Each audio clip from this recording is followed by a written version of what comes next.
Et ça, les amis, il faut vraiment le comprendre. Et donc non, vraiment, il faut comprendre un truc, c'est que si vous voulez vendre votre véhicule et que vous passez par un Transat Auto ou un autre, il n'y a pas que nous, mais bon, on est leader aujourd'hui, force est de constater que on a 150 agences à travers la France, on est les leaders, ça y est, les autres ils sont derrière, tant mieux. Et ben, le discours du commercial, c'est pas un discours qui est fait pour d'évaluer votre voiture, faire en sorte qu'elle se vende vite pour qu'on prenne une commission, ça n'a rien à voir avec ça. Nous, ce qu'on veut, c'est que la voiture se vende dans les meilleures conditions, que vous en obtiendrez le plus possible, parce que derrière, nous, on veut que vous reveniez, que ce soit pour acheter une voiture ou que ce soit pour vendre votre prochaine voiture, parce que dans une vie, on a, je crois que c'est 7 ou 8 voitures en moyenne, un Français un moyen possède comme voiture dans une vie. Et tu sais, dans le délire, vraiment une config Alpina, tu sais, genre vert anglais avec les liserés un peu dorés, les jantes à rayons évidemment noir, intérieur un peu clair, tu vois, limite blanc, tu vois, intérieur blanc, mais avec les petits logos Alpina sur les sièges, ça c'est vraiment un daily de rêve. Et tu sais, il y a des gens qui disent oui, j'ai rêvé de cette voiture, alors que les mecs ils sont blindés, tu sais, genre ça c'est ton rêve, tu vois, genre. Non, moi vraiment une Alpina comme ça vaut plus de 100 000 €. C'est tellement dur à avoir, je crois que c'est un an et demi d'attente chez Alpina, enfin. Ça vraiment c'est un daily drive, mais je garde ça dans un coin de ma tête. Un jour, j'aurai ça pour tous les jours. C'est sensationnel de ne pas avoir la voiture de tout le monde. Et puis voilà, donc ça c'est le petit truc cool de cette semaine. Mon daily, vous allez voir, c'est quand même exceptionnel ce que j'ai pris, les amis. C'est pas un Clio 4 DCI, c'est vraiment du lourd. Voilà, et beaucoup de boulot, et puis c'est tout. Et moi, je préfère vendre mes voitures que les garder 2 mois dans mon showroom, me masturber. Non, moi une voiture, je fais de l'achat-revente. Et dans l'achat-revente, il y a vente. Il faut que ça se vende une voiture, tu vois. Donc, ouais, sur des voitures, je fais que 3 000 de marge au lieu de faire 5 000, mais je les vends en 24 heures. En l'occurrence, là, j'ai une visite pour une Mégane GT que j'ai rentrée il y a 2 heures. J'espère que je vais la vendre, mais voilà. Et certains de mes concurrents l'auraient peut-être mise à 22-23, mais ça c'est pour moi c'est une erreur stratégique. Voilà, je vous le dis. Et c'est pour ça aussi que je me développe plus rapidement que mes confrères. C'est que voilà, je préfère vendre une voiture plus vite, prendre moins de marge, peut-être prendre un risque plus important de SAV, parce que si on fait plus de volume, on a plus de risque de SAV, mais le monde appelle le monde, les voitures sortent, donc les gens me font confiance, tu vois, donc c'est comme ça que ça marche pour moi le commerce. Après, je me trompe. Donc je soutiens. Après, ceux qui se pensent les plus malins en disant oui, je vais continuer à vendre mes voitures moi-même, faites-le, je vous souhaite pas du mal, mais j'espère, enfin non, c'est méchant ce que je dis, je l'espère pas, mais honnêtement, j'espère pas pour vous qu'un jour vous tombiez sur une situation que je viens de vous décrire et vous vous dites putain, j'aurais peut-être dû passer par un pro, ça m'aurait évité ces problèmes-là. Putain, demain tu vends ta caisse, tu manges un mauvais chèque de banque, ou le mec pendant 6 mois te fait chier pour un voyant, un truc, un machin. Putain les gars, je vous dis, tu regretteras peut-être un peu de ne pas être passé par un pro comme nous. Surtout que, et je fais la passerelle avec mon deuxième argumentaire, sur ce que les gens me reprochent, les gens disent oui, Transat Auto, en fait ils veulent tordre les clients pour vendre leur voiture au moins cher, etc. Ça me fait rire. Ça me fait rire parce que ça, c'est une mentalité purement française qui en fait cherche à nous culpabiliser qu'un professionnel automobile cadre une vente entre un acheteur et un vendeur, un peu comme c'est le cas dans l'immobilier, pour plein de raisons. Et ça, les gens, en fait, les gens pensent être plus malins que les autres en vendant leur voiture eux-mêmes. Et moi, je voudrais vraiment réagir à ça parce que moi-même, j'ai fait beaucoup d'achats-reventes à titre perso et moi-même, je me suis confronté au risque et je me suis même plusieurs fois, j'ai eu ces problèmes-là que nous, on veut éviter aux vendeurs et aux acheteurs. Et en fait, j'aurais aimé être Mickaël, le fondateur de Transat Auto, il y a 10 ans et monter cette chaîne-là parce que en plus d'y croire en tant que business, j'y crois vraiment en tant que consommateur et vendeur que je suis d'auto. Parce que Et comme je ne fais jamais comme tout le monde les choses, c'est-à-dire que quand je prends un GT4 RS, il faut qu'il soit rose. Je vous dis pas la couleur de la GT3 RS, mais ça va être quelque chose aussi, vous allez halluciner. Je voulais une Alpina. Ça s'appelle D3S, l'équivalent d'un 340 D Touring. Je voulais pas d'essence parce que je roule et qu'une essence ça consomme une tonne et que mine de rien il y a un intérêt économique aussi dans l'intérêt d'avoir un daily. J'en ai marre de mettre 30 € d'essence par jour pour aller au boulot. C'est un peu con, c'est un peu contre-productif.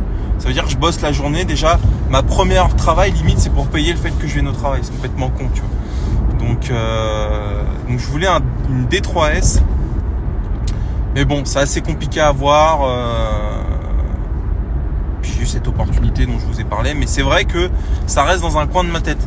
Moi, j'adore les Alpina. Je trouve ça extraordinaire. Et je l'achète pas.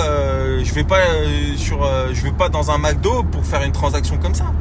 Demain, je vends une de mes montres. J'ai vendu 2 fois des montres dans ma vie ou 3 fois. 2 fois, c'était Rémi, mon pote Rémi d'Abanchi Watch. Parce qu'il est professionnel et parce que même s'il a gagné de l'argent sur la vente et que j'aurais pu en tirer plus tout seul, je me sens pas de me prendre une patate dans la rue parce que je suis allé montrer ma montre. Je me sens pas de me prendre un faux chèque un chèque en bois. Enfin, mais c'est exactement pareil pour l'automobile. La 3e fois où j'ai vendu une montre, c'était à Akram. Parce que c'est mon pote et parce que voilà, on bosse ensemble. Mais je pense qu'il faut toujours se mettre à la place de quelqu'un quand tu connais pas, etc. Et c'est là où Transac Auto, on a tout notre sens. Et vraiment les amis, ce message il est important parce que il y a trop de gens dans les commentaires qui mettent en doute ce que je dis. Mais bon voilà, ces gens-là, moi je les emmerde. Et c'est qu'ils ont rien compris, ils sont bêtes, ils sont pauvres d'esprit. Je me trompe peut-être, mais moi c'est comme ça que je vois les choses. Et donc je reviens sur ce que je disais sur Transac Auto. Moi j'ai une analyse telle du marché que quand les gens viennent en rendez-vous et qu'on discute avec eux, etc. pour voilà, leur proposer de prendre leur voiture en dépôt-vente avec Transac Auto, la plupart du temps, s'ils n'ont pas vendu leur voiture, les amis, selon vous, c'est à cause de quoi? C'est pas à cause du produit. La plupart du temps, les voitures sont des voitures tout à fait normales qui se vendent. C'est juste parce qu'elles sont trop chères, tout simplement. Et c'est dans 95% des cas. Parfois, il y a des voitures, oui, il y en a 10 à vendre sur le bon coin, donc c'est juste que il n'y a pas de marché, mais la plupart du temps c'est des voitures où il y a 15 pages sur le bon coin et quand on regarde le marché, la voiture du client elle est dans la 8e page. Pourquoi elle se vendrait plus? Pourquoi elle se vendrait cette voiture? Il n'y a aucune raison qu'elle se vende puisqu'il y a 7 pages de voiture avant. Alors le mec a beau dire oui mais elle est entretenue, oui mais elle est telle couleur, mais non, les gens ce qu'ils veulent c'est l'acheter au bon prix, c'est tout, c'est comme ça, c'est la vie. Parce que vraiment les amis, je vous le dis, vous connaissez tous l'histoire qui s'est passée avec ma BMW 1M que j'ai vendue. Au bout de 6 mois, le moteur pète. L'acheteur m'a rappelé. Moi, je pensais être invincible en me disant non, mais il a dû faire con avec la voiture, machin, un truc. Pas du tout. Ça se passe pas du tout comme ça. Malheureusement, on protège beaucoup le consommateur en France. Il y a beaucoup de lois qui sont contre, pas contre, mais en tout cas en faveur du consommateur. Je pense aux lois liées aux garanties légales. Le vice caché, tout ça, c'est un fait. Le vendeur, moi, m'a envoyé un recommandé avec sa protection juridique, s'en est suivi des expertises, des machins, et derrière, j'ai dû payer, ça m'a coûté 10 000 € l'histoire. Donc nous, avec Transac Auto, on sécurise ça d'une manière simple, c'est qu'on vend le véhicule avec des garanties. Les garanties prenant le dessus en cas de souci comme il s'est passé avec ma REM, tu vois. Et donc 7 ou 8 voitures, on espère que pour les prochaines, on passe aussi par nous, quoi. Donc c'est l'idée dans la vidéo, et c'est vrai que ces deux choses-là qui m'ont été reprochées en mode tu fais de la propagande pour ta société, machin, t'es plus objectif, ça n'a rien à voir. En fait, mes vidéos YouTube, en l'occurrence, celles pour Gabriel, oui, elles ont un objectif, je le dis, c'est de ramener du monde pour ma société, pour la faire connaître en visibilité. Pour Transac Auto, c'est pas que vous connaissiez plus Transac après ma vidéo. Honnêtement, je vous le dis, moi je suis pas le patron de Transac Auto, je suis le patron de ma franchise Transac Auto.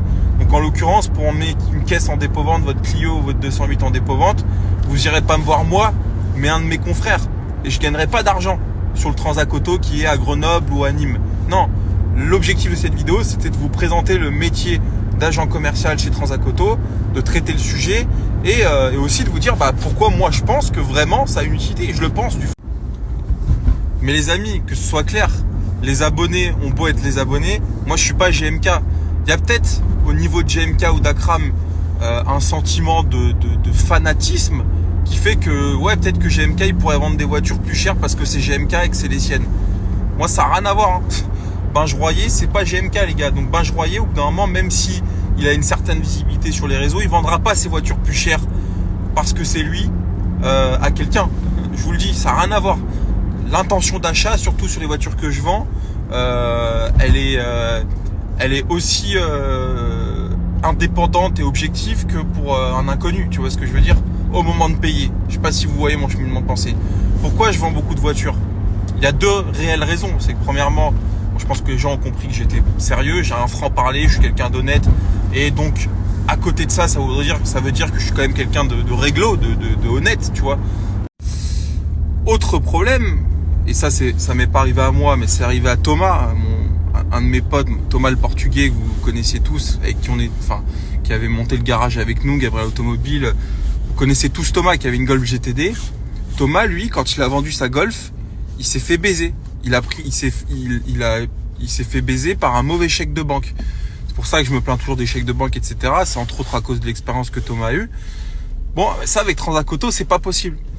Donc là, il y a déjà deux cas, mais c'est pour tout un tas de choses. Aujourd'hui, je pense vraiment que vendre sa bagnole sous le coin de la table, à faire les visites sur le parking d'un Intermarché le dimanche, pour moi, je vous le dis, c'est pas de la propagande pour mon business. C'est parce que je crois vraiment, ça y est, c'est terminé. On peut plus vendre des voitures. Les voitures, ça coûte trop cher aujourd'hui. Il y a trop de problèmes, il y a eu trop d'arnaques, il y a eu trop de soucis. Les protections juridiques, c'est trop. Enfin, tu vois. Salut à tous les amis, j'espère que vous allez bien. Dernière semaine avant un peu de repos. Grosse semaine puisqu'on a quand même 5 ou 6 livraisons. Pas mal d'arrivées. Voilà, donc on va finaliser les livraisons d'ici samedi et ensuite un peu de repos là jusqu'à l'année prochaine. Qu'est-ce que c'est drôle. Tu sais, c'est comme les mecs qui à 23h ils disent à l'année prochaine. C'est con, ça fait toujours rire ces blagues. Et voilà quoi. Cette semaine, les amis, je vais récupérer mon nouveau daily. Je suis très content parce que vous allez vous dire, mais le mec a pas besoin de daily, il a plein de caisses à disposition, etc. C'est pas faux, mais néanmoins, je vous jure, c'est frustrant tous les soirs de pas savoir quelle voiture prendre parce que t'as une caisse qui a pas d'essence, t'as une caisse qui est au fond du garage. Si tu veux, je peux pas m'amuser à insulter la terre entière en disant lui c'est un escroc, lui ci, lui ça, et moi derrière ne pas être droit dans mes bottes. Évidemment que je suis droit dans mes bottes. Donc ça, les gens le comprennent et je pense que ça fait partie du fait que les gens m'achètent des voitures. Mais la deuxième raison, c'est là où je veux en venir et je vais reparler de Transact Auto, c'est que je vends des voitures au bon prix, tout simplement. C'est pas que je les vends pas cher, c'est que je les vends au bon prix. Et une voiture, c'est pas... La plupart des gens pensent que je vends pas. Tu vois, encore tout à l'heure, je lisais un commentaire sur un groupe Facebook Renault Sport en disant ouais, il y a un mec qui a dit Gabriel Consulting, il vend des belles voitures pas chères. Je pense qu'il se trompe. Je vends juste des voitures au bon prix et pour ça qu'elles se vendent mes voitures. C'est aussi simple que ça. Et en fait, mon expérience est la suivante. C'est simplement que les gens aujourd'hui vendent des voitures trop chères. Elles sont affichées trop chères parce que le marché est très haut, mais en réalité les prix de vente sont pas les prix du marché, je vous le dis. Comme on gagne de l'argent, tu sais, on nous dit ouais, vous êtes des voleurs, vous essayez de convaincre les gens de vendre leur voiture en les bradant, etc. Pas du tout. Comme l'a très bien dit Clément, mon commercial, dans la vidéo, je vous invite à regarder. On veut pas dévaloriser un produit. Ce qu'on veut, c'est vendre un produit à son juste prix. Et vous savez, moi, c'est très simple ce que je vais dire. Gabriel Consulting, ça marche bien. Je vends, en ce moment, je suis à une petite dizaine de caisses par semaine. Pas 40 par mois, mais je dirais une trentaine. Pourquoi je vends autant de voitures selon vous? Il y a des gens, je suis sûr qu'il y a des concurrents, je sais qu'il n'y a pas de concurrents dans ce métier, mais il y a des confrères un peu rageux qui doivent se dire ouais, lui, c'est grâce à la communauté d'Akram, c'est grâce au fait qu'il est connu sur les réseaux. En fait, pas du tout. Un petit peu, c'est vrai que voilà, le garage est un peu connu, je suis un peu suivi, je vends des voitures à des abonnés, c'est vrai. T'as une caisse qui, je sais pas, genre qui est propre et t'as pas envie de la salir parce que t'as une visite le lendemain. t'as une caisse que tu viens de vendre. Enfin bon, c'est chiant et c'est vrai que le fait de pas une voiture à soi, moi je te dis c'est chiant parce que j'ai envie d'avoir mes affaires dans ma voiture, mon télépéage, mes affaires, mon chargeur d'iPhone. Enfin tu vois, c'est con, mais je te jure que j'ai cette envie. C'est pas forcément une nécessité, hein, mais j'ai cette envie depuis longtemps d'avoir un daily. Et je vous le dis la vérité, les amis, j'ai longtemps hésité entre deux voitures. Il se trouve que c'est pas une des deux que j'ai prise. Vous allez voir, vous allez être surpris. Mais je suis assez content, plus ça va, plus je suis assez content de mon choix parce que ça correspond tout à fait à mon utilisation quotidienne. C'est-à-dire une demi-heure, 3/4 d'heure de route aller et retour. J'habite en ville, les bouchons, les nuisances, tu vois. Donc mine de rien, vous allez comprendre, mon choix, il est plutôt judicieux. Et sachez un truc, c'est qu'on n'a aucune raison de convaincre le client de la vendre sous le marché parce qu'une voiture sous le marché se vend pas mieux qu'une voiture au-dessus du marché. Une voiture sous le marché, c'est une voiture qui est louche, c'est une voiture qui se vend pas pour autant. Nous, ce qu'on veut, c'est que le client vende sa voiture au prix où elle veut, qu'elle vaut, c'est tout. Et la plupart des gens qui viennent, ça fait un mois qu'elle est en vente la voiture et le client il veut s'en débarrasser parce qu'il en a acheté une autre, parce que sa famille s'agrandit, parce que il a son crédit à rembourser. Donc je réaffirme ce que je disais dans la vidéo. On est des bienfaiteurs chez Transac Auto. C'est un cercle vertueux parce que on tord pas le client, contrairement au concessionnaire qui fait des reprises où il tord le client. Mais bon, voilà, il en faut pour tout le monde. Il y a des gens qui veulent, ils se lèvent le lundi, disent aujourd'hui je vends ma voiture. Bon bah il va chez le concessionnaire et il vend sa voiture 5 000 € en dessous du marché. Nous, ce qu'on veut, c'est éviter que justement le client in fine se retrouve à aller chez le concessionnaire pour vendre sa voiture 5 000 € en dessous du marché. C'est tout. C'est aussi simple que ça. Les amis, je vais rebondir sur beaucoup de commentaires qu'il y a sur la dernière vidéo YouTube que j'ai mise. D'ailleurs, elle fonctionne moins bien que d'habitude. Et je pense que c'est lié au fait que je l'ai mise un dimanche matin. Pour moi, c'est une connerie. Je la remettrai le vendredi. Bon bref, là n'est pas le sujet. Je voulais rebondir sur les commentaires de la vidéo. Il y a beaucoup de gens qui disent oui, tu fais de la propagande pour ta société, machin, truc. Je parle de Transac Auto. Et l'intermédiation. C'est-à-dire que c'est pas un business d'achat-revente traditionnel comme je fais avec Gabriel Consulting. C'est effectivement un peu comme une agence immobilière. On met en relation des vendeurs et des acheteurs. Bon. Et moi, mon discours, il est le suivant. Il est de dire, bah, moi, je trouve que ça devrait être la norme qu'un professionnel de l'automobile. Et je le pense du fond du cœur que, encore une fois, c'est pour moi nécessaire, pour ne pas dire indispensable, qu'un professionnel de l'automobile intervienne dans le cadre d'une transaction.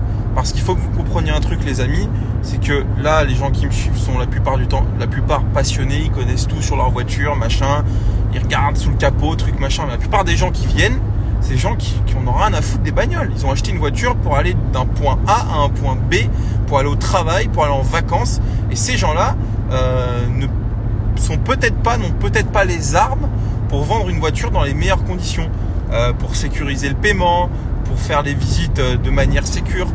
Putain, mais j'entends trop de problèmes de gens qui se font agresser le dimanche parce qu'ils ont montré leur voiture à des gens. Enfin, tu sais, il y a des trucs sur lesquels on n'est pas armé. Moi, demain, je te dis la vérité, demain, j'achète une montre à 15, 20, 30 000 €. Et je l'achète pas sur le marché. Mais je peux vous dire la vérité, les deux daily, c'est d'ailleurs très similaire. Et ça d'ailleurs, c'est mon pote, c'est Alan, mon poteau Alan d'Orléans. Il va se reconnaître, ce corneau, qui m'a donné envie de ça. Et pourtant, j'y pensais pas du tout, mais lui, il en a une et j'ai kiffé. Je voulais un 340D Touring. Les nouveaux là, hein, les G82, non, les breaks G81, je sais pas ce que c'est, mais bref, les nouvelles, hein, en touring avec les beaux sièges M-Perf, comme ceux-là en fait, hein, incroyable. Et je voulais ça parce que bah, moi je crois au diesel. Je vais vous dire la vérité, on nous bassine toute la journée avec l'électrique, avec l'hybride, avec l'essence. Et quand tu roules comme moi, t'as rien de mieux que le diesel. Qu'on le veuille ou non, t'as du couple, ça consomme que dalle. En plus chez BM, les diesels ils sont incroyables, ils consomment 5 litres au 100.